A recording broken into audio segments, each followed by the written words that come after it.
Hello guys, this is दीपक बंसल। सरकारी 99 के इस यूट्यूब चैनल पे आपका बहुत बहुत स्वागत है। आज मैं आपका एग्रीकल्चर का टेस्ट लेने वाला हूं क्योंकि पटवारी के एग्जाम में, पंजाब पटवारी के एग्जाम में एग्रीकल्चर बहुत इंपॉर्टेंट होने वाली है। ठीक है, तो आज एग्रीकल्चर का आपका टेस्ट होगा जिसमें मेरे आपके सामने 15 क्वेश्चन आएंगे। ठीक है, 5 सेकंड का आपको टाइम मिलेगा। 5 सेकंड का टाइम शुरू हो जाएगा। पहले मैं क्वेश्चन को पढ़ूंगा, उसके बाद आपको 5 सेकंड का टाइम शुरू हो जाएगा और आपको आंसर देना है।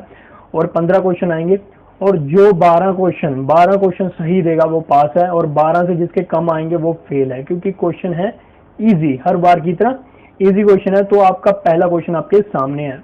ओके, पहला question, PAU establish close tie with CIMMYT for improvement of wheat varieties. What is the full form of CIMMYT? हमें बताना है कि CIMMYT की फुल फॉर्म क्या है। पंजाब एग्रीकल्चर यूनिवर्सिटी ने उसके साथ टाई एस्टेब्लिश किए हैं CIMMYT के साथ। ठीक है, अपनी वीट की जो वेराइटीज है उसको इंप्रूव करने के लिए। तो हमें बताना है कि CIMMYT की फुल फॉर्म क्या है, इसमें से आप बताना है और आपका टाइम शुरू होता है अब।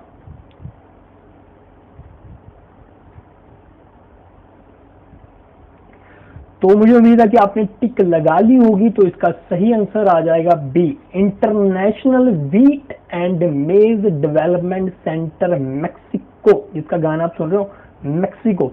ठीक है, तो आप सोच रहे होंगे कि यार CIMMYT में सी तो नहीं है और यहाँ पे MM है, MM तो है लेकिन आगे पीछे है, और ये क्या है मतलब। देखो, CIMMYT की जो फुल फॉर्म है वो मैक्सिको लैंग्वेज में है। ठीक है, और ये इंग्लिश लैंग्वेज में है। तो कभी कभी ये होता है कि आपको जो फुल फॉर्म दी जाती है वो डिफरेंट लैंग्वेज में होती है और जो उसकी इंग्लिश की जो फुल फॉर्म बनती है वो डिफरेंट होती है। ठीक है, तो ये चीज याद रखना। तो CIMMYT की फुल फॉर्म है international wheat and maize development centre Mexico. ठीक है, तो इसको अगर मैक्सिको लैंग्वेज में देखें तो आपको अगर मैं प्रोनाउंस करूं तो सेंट्रो इंटरनेशनल दे मेजरामिंटो दे मेजेवाइट्रिगो। ठीक है, तो ये हो गया हमारा CIMMYT। तो कहाँ की है ये, मैक्सिको। अगर बात करें PAU मतलब पंजाब एग्रीकल्चर यूनिवर्सिटी, तो इसके सेंटर कहाँ पे लोकेशन, तो लुधियाना। और कब एस्टेब्लिश हुआ था, 1963। तो यहाँ पे 2 इंपॉर्टेंट क्वेश्चन आपके और बन सकते थे। ओके, आगे बढ़ते हैं।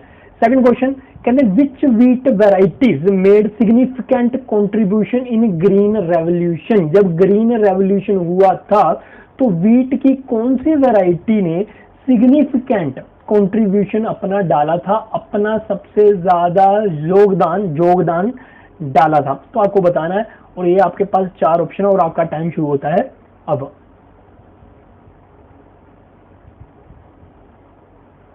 ओके, तो आपने टिक लगा ली होगी। तो इसका सही आंसर बनता है ए, कल्याण सोना एंड WL 711। बिल्कुल, सोना। देखो, वीट हमारा सोने जैसा होता है ना, तो कल्याण एक पॉजिटिव वर्ड होगा कि आपका कल्याण हो। तो कल्याण सोना एंड WL 711। तो W मतलब आप वीट से याद कर सकते हो, वीट एंड W। ठीक है, अब बढ़ते हैं अगले क्वेश्चन की तरफ।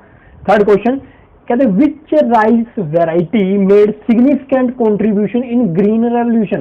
पहले वीट था, अब थर्ड क्वेश्चन में राइस है कि राइस की कौन सी वेराइटी ने कंट्रीब्यूशन डाला था, सिग्निफिकेंट मतलब अच्छा कंट्रीब्यूशन डाला था ग्रीन रेवोल्यूशन में। आपको इन चारों में से वो वेराइटी बतानी है और आपका टाइम शुरू होता है अब।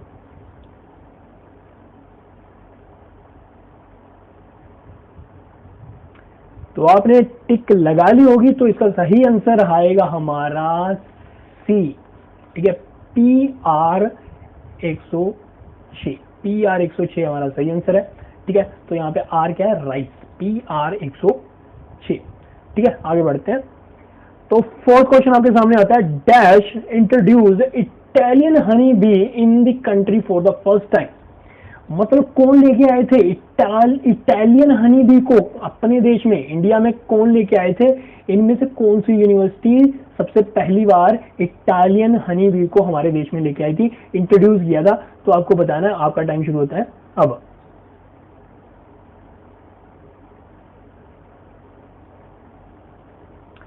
तो आपने इसकी टिक लगा ली होगी। तो बहुत ही आसान आंसर है इसका, तो इसका आंसर आ जाएगा B, PAU, Punjab agriculture university, ठीक है, जिसके हेडक्वार्टर कहाँ पे थे, लुधियाना। आगे बढ़ते हैं।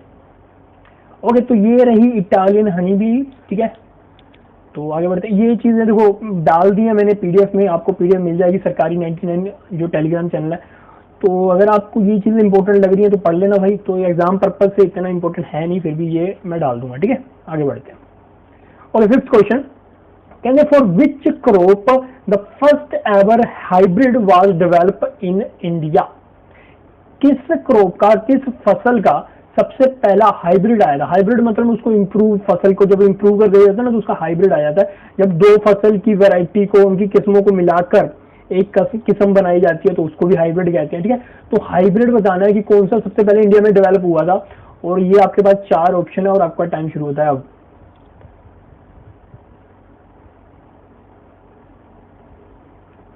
ओके, तो आपने टिक लगा ली होगी। तो इसका सही आंसर आएगा, वो आ जाएगा पर्ल मिलेट HB1, ठीक है। पर्ल मिलेट, मिलेट क्या होता है, मोटे अनाजों को मिलेट कहा जाता है, ठीक है। तो मिलेट बाजरा हो गया, तो बाजरा क्या है हमारा, मिलेट है। तो पर्ल मिलेट का मतलब यहाँ पे क्या है, बाजरा, जिसमें क्या होता है protein, fibre, phosphorus, magnesium, iron, ठीक है। तो ये चीजें होती हैं इसमें। आगे बढ़ते हैं। तो 6th क्वेश्चन आपके सामने है कि which climate is required during early stage of growth of wheat plant. Wheat plant को अगर आपको ग्रो करवाना है तो सबसे शुरू में अर्ली स्टेज में कौन सा क्लाइमेट आपको चाहिए, कौन सा क्लाइमेट आपको चाहिए होता है। और आपके 4, बहुत इजी क्वेश्चन है, आपके पास सामने ये 4 ऑप्शन है और आपको टिक लगाना, आपका टाइम शुरू होता है अब।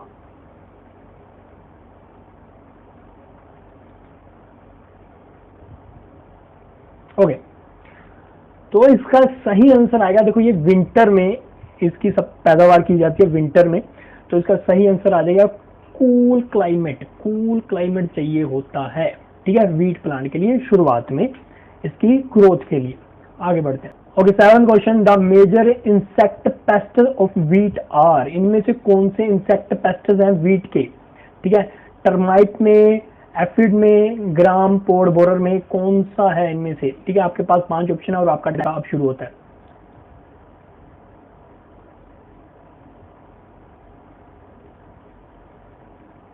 ओके, उम्मीद आपने टिक लगा ली होगी। तो इसका सही आंसर बनेगा नहीं ए, ना ही बी, ना ही सी, और इसका सही आंसर है डी। मतलब ये तीनों, टर्माइट, एफिड, ग्राम पोड बोरर, ये तीनों के तीनों इंसेक्ट पेस्ट्स हैं किसके लिए, वीट के लिए, ठीक है। तो ये तीनों इंसेक्ट की हमारे पास फोटो आ गई, ठीक है। तो फोटो से आपको आसानी से याद होता है, इसलिए मैं फोटो डाल देता हूँ। तो ये होगा टर्माइट, ये होगा एफिड, ये होगा ग्राम पोड बोरर, ठीक है।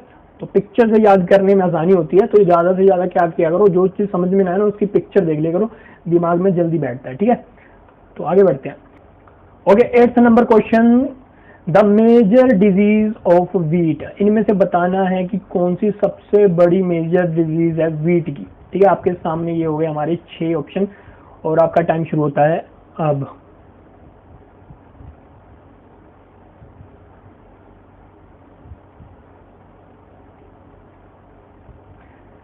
तो इसका सही आंसर आ जाएगा ऑल अबव। ये जितनी भी पांचों की पांचों हैं ये सब हमारी मेजर डिजीज हैं व्हीट के लिए, ठीक है। चाहे वो लीफ रस्ट हो, ठीक है, येलो और स्प्राइव रस्ट हो, लूस मट्टो, येलो ईयर रूट हो, करनाल बंटो, ये सारी हमारे हैं। ओके, ओ सॉरी 9th क्वेश्चन आ गया गलती से। चलो, तो ये देखो ये होता है हमारा येलो ईयर रूट में, ये इस तरीके से हमारा व्हीट है और ये इस तरीके से हो जाता है इसके। और व्हीट लीफ रस्ट को हम ब्राउन रस्ट, लीफ रस्ट भी बोलते हैं, ठीक है। इसमें क्या होता है, ये ब्राउन ब्राउन से ये दाने पड़ जाते हैं, ठीक है, हमारे व्हीट पे।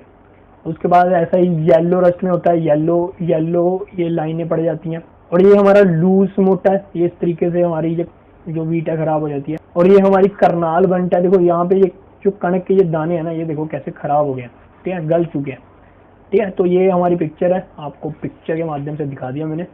अब बढ़ते हैं अगले क्वेश्चन पे। Okay, 9th question which state is the largest producer of pulse in India. तो सबसे ज्यादा प्रोड्यूसर कौन सी स्टेट करती है पल्स की। और आपके सामने ये है हमारे 4 ऑप्शन और आपका टाइम शुरू होता है अब।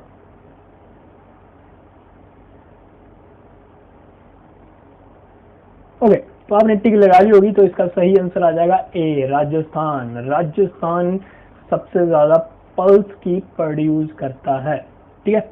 Okay, 10th question, gram and lentil are major pulse crop of Punjab, ठीक है। ये ग्राम और लेंटिल ये मेजर पल्स क्रॉप है हमारी पंजाब की, और ये कौन से सीजन में पैदा की जाती हैं वो हमें बताना है। ये आपके सामने 4 ऑप्शन है और आपका टाइम शुरू होता है अब।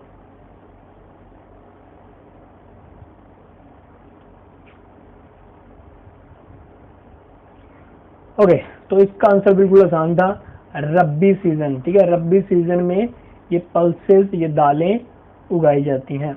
आगे बढ़ते हैं, 11वां question, which crop is known as king of fodders. King बोला जाता है, फोडर क्या होता है, चारा, तो किसको चारे का राजा बोला जाता है, ठीक है। आपके सामने ये 4 ऑप्शन है और आपका टाइम शुरू होता है अब।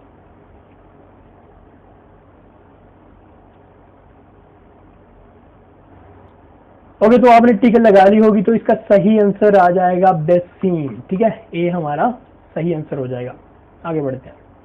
ओके, बरसीम को राजा क्यों कहा जाता है, क्योंकि देखो इसके अंदर 17% क्या होती है, हमारी क्रूड प्रोटीन होता है, 25.9% क्या होता है, फाइबर होता है, 60 से 65% TDN होता है, टोटल डाइजेस्टिबल न्यूट्रिएंट ये होता है हमारा 60 से लेकर 65%, ठीक है। और ये सबसे ज्यादा टेस्टी और न्यूट्रिशियस होता है, तो इसलिए इसको क्या कहा जाता है, किंग कहा जाता है, ठीक है।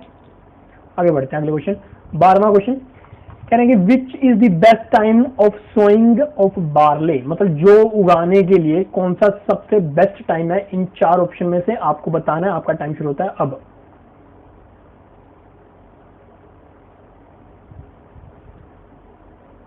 ओके, टाइम अप, तो इसका सही आंसर आ जाएगा बी, 15 अक्टूबर से लेकर 15 नवंबर के बीच में आपको क्या करना होता है, इसको उगाना होता है। आगे बढ़ते हैं। Okay, 13 question, parakeet is bird which is dash to the agriculture, क्या करता है, मतलब पैराकिट क्या है हमारी फसल के लिए, हार्मफुल है, यूजफुल है, या नो इफेक्ट, कोई इफेक्ट नहीं पड़ता इसका, बताएं और आपका टाइम शुरू होता है अब। ओके, तो आपने आंसर लगा लिया होगा, तो इसका सही आंसर आएगा ए, हार्मफुल। ये हार्मफुल है। पैराकिट क्या है, ये पैरट की ही एक प्रजाति है, ठीक है। पैरट, तोता, तोता की ये क्या है, प्रजाति है पैराकिट, तो ये इस तरीके से दिखते हैं, ठीक है। ये देखो। ओके, आगे बढ़ते हैं। आउल, उल्लू is a bird which is a dash for agriculture. उल्लू क्या है, उल्लू क्या है, हार्मफुल है, यूजफुल है, और इसका कोई इफेक्ट ही नहीं है, बताइए। आपका टाइम शुरू होता है।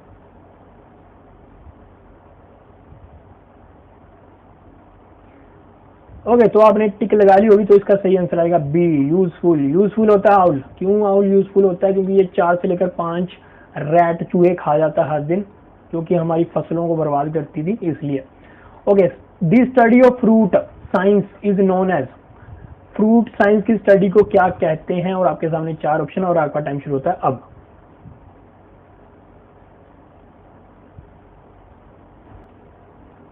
ओके, टाइम अप, तो इसका सही आंसर आ जाएगा पोमोलॉजी। पोमोलॉजी कहते हैं, ठीक है, पोमोलॉजी। अगर आपको ये पहला, तीसरा और चौथा जानना है, study of bird, study of bird, पक्षियों की स्टडी को क्या कहा जाता है, ऑर्निथोलॉजी। स्टडी ऑफ क्रॉप, फसल की स्टडी को क्या कहा जाता है, एग्रोनोलॉजी, एग्रो आ गया ना, एग्रोनोलॉजी। स्टडी ऑफ ट्री को क्या कहा जाता है, डेंड्रोलॉजी, डेंड्रोलॉजी, ठीक है। स्टडी ऑफ ट्री, पेड़ पौधों की स्टडी को। ओके, तो 15 हमारे जो क्वेश्चन है वो खत्म हो गए, तो आप देख लो कौन पास है कौन फेल है, और अपने जो मार्क्स है प्लीज कमेंट बॉक्स में बता दीजिए, मुझे पता चल जाए किसने अटेम्प्ट किया था। अच्छा लगता है जान के कि कौन कौन अटेम्प्ट कर रहा था।